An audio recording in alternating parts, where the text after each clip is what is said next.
Hello, my dear lovely students. This is your English teacher, Zinat Afrin.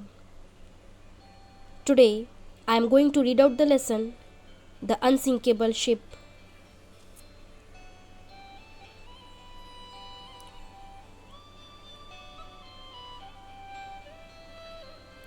Page number 92.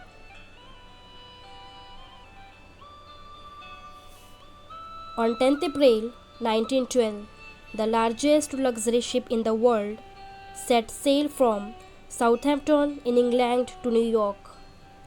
She was called the Titanic. The word Titanic means huge. This was her maiden voyage. That is her first voyage. She set out to cross the Atlantic Ocean and she carried more than 2,000 passengers.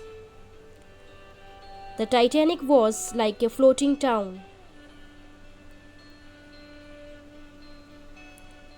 Everyone called the Titanic the finest ship in the world. Everyone was proud of her. She was as tall as a building with 15 stories. Inside, she was like a large hotel with grand staircases, dining rooms, shops, and swimming pools.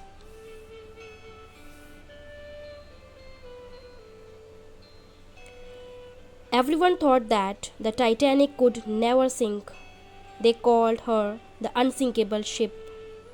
The ship's builders were so sure of this that they put only a few lifeboats on the ship.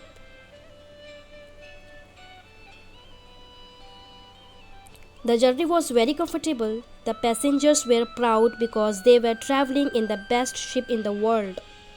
They felt safe.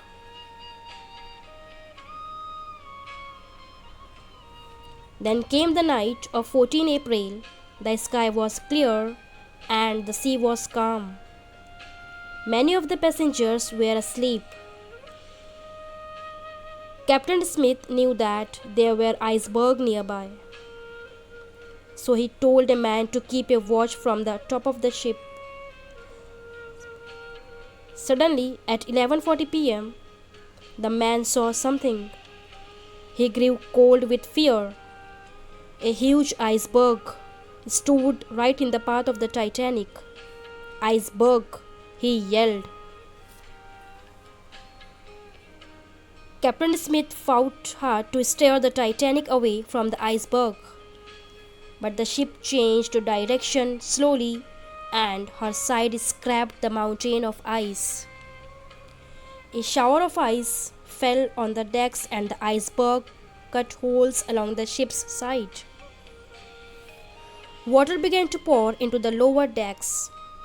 Most passengers heard nothing and slept on.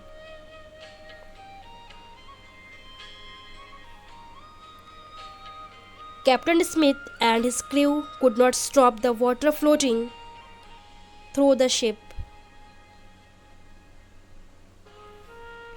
They knew the Titanic was in great danger. The unsinkable ship was sinking.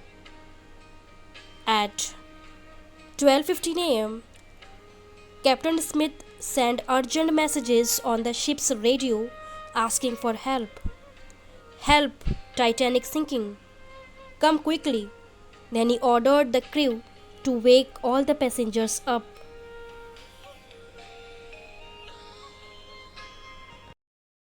A ship called the California was only 20 miles away. But she did not receive Titanic's messages.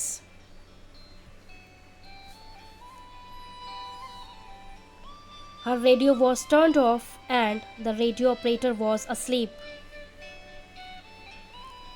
Another ship called the Carpathia heard the Titanic's calls and sailed at full speed towards her. Unfortunately, the Carpathia was far away and she took over 3 hours to reach the Titanic.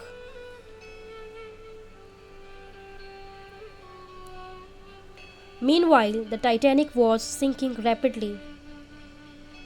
The crew lowered the lifeboats into the sea, but there was only enough space in the boat for a few hundred passengers. The Titanic had more than 4,000 people on board. The ship began to tile into the sea. People began to jump from the decks into the ice-cold water. With its lights still shining, the Titanic stood upright for a few minutes. Then, at 2:20 a.m. on 15 April, she vanished into the sea. About 1,500 people drowned. Captain Smith and most of his crew went down with the ship.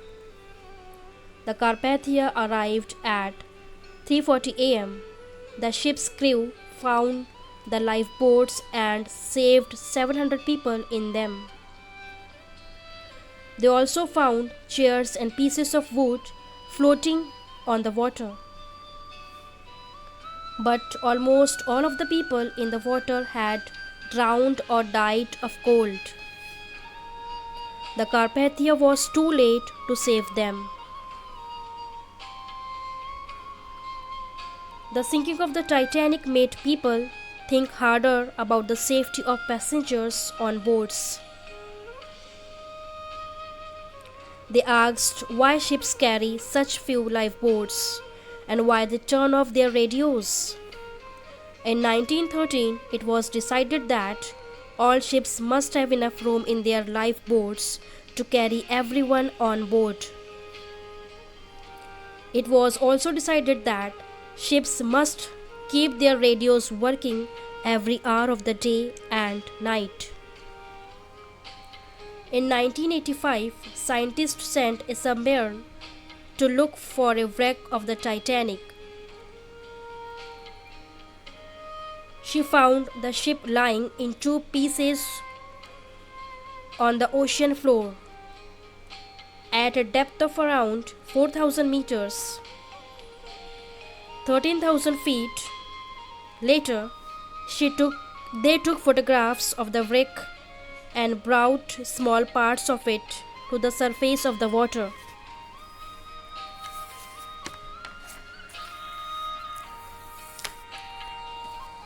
There are many stories of bravery on that terrible night in April 1912. In 1998, the director James Cameron made a famous film of the Titanic's maiden voyage. It is a very sad film. Almost everyone who sees the film leaves the cinema in tears. Thank you.